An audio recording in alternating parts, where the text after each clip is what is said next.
Ano bang sinabi ng Bible tungkol sa hard work o pagsisikap? Merong isang lalaki, he was a gym instructor. Sobrang sipag magtrabaho nitong tao na ito. Kaso, nalugi yung kanyang gym na pinagtatrabahuhan.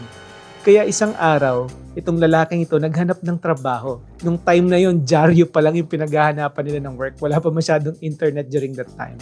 So as he was searching for a job, nakakita siya ng isang portion doon na nakalagay hiring. Tapos ang laki ng sahod. Yun nga lang, sa zoo magtatrabaho. So medyo trinay niya to kasi wala naman siyang ibang pupuntahan, wala siyang trabaho. So baka pwede na to. So pagdating niya ngayon dito sa zoo, nagtanong siya dun sa manager, "Sir, ano po ba yung hiring position nyo?" At ang laki-laki ng sahod na ino-offer ninyo.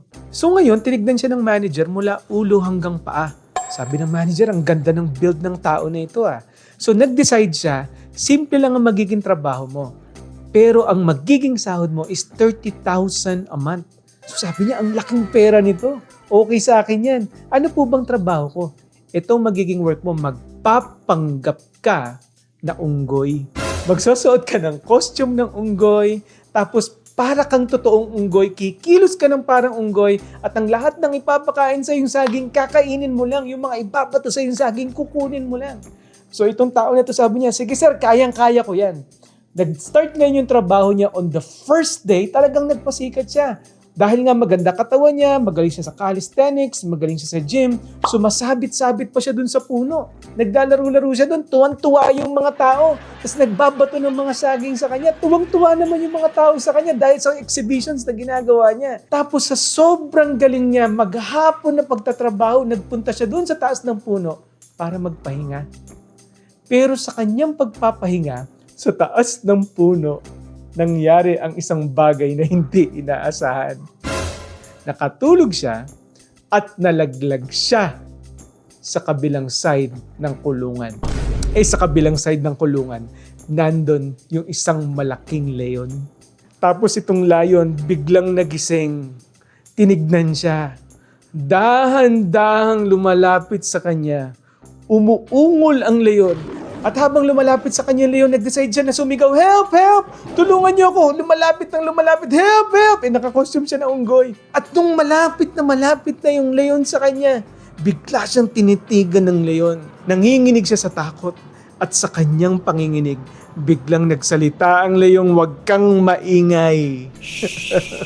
Parehas tayong mawawalan ng trabaho.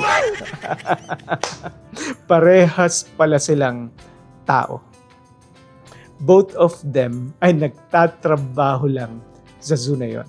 Alam niyo, sabi ng Bible in Proverbs 14:23, "All hard work brings a profit, but mere talk leads only to poverty."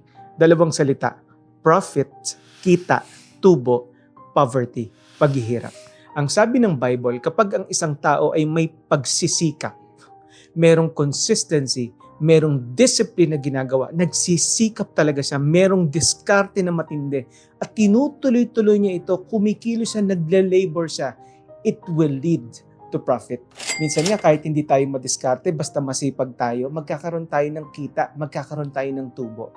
Pero mas mag-e-expand yun kapag sasamahan natin ng talino. Dito sinabi ng Bible, when hard work is present, it will lead to profit. Pero kung puro salita ka lang, wala kang gawa, puro plano, walang execution, walang mangyayari sa'yo kung hindi paghihirap. Walang mangyayari sa mga plano mo, walang matutupad, and poverty will come into your life. Sabi ng Bible, matuto kang magsipag, matuto kang magsikap, because it will lead to profit. Gusto mo bang kumita? Gusto mo bang umunlad? Gusto mo bang umusad? Then work hard. Magsikap ka. Ito po ang ating Illustration Stories Episode 2. At sana po naging blessing sa inyo at pwede nyo magamit sa inyong mga preachings, sa inyong teachings, sa inyong pagtuturo sa iba't ibang mga tao. God bless po sa inyong lahat.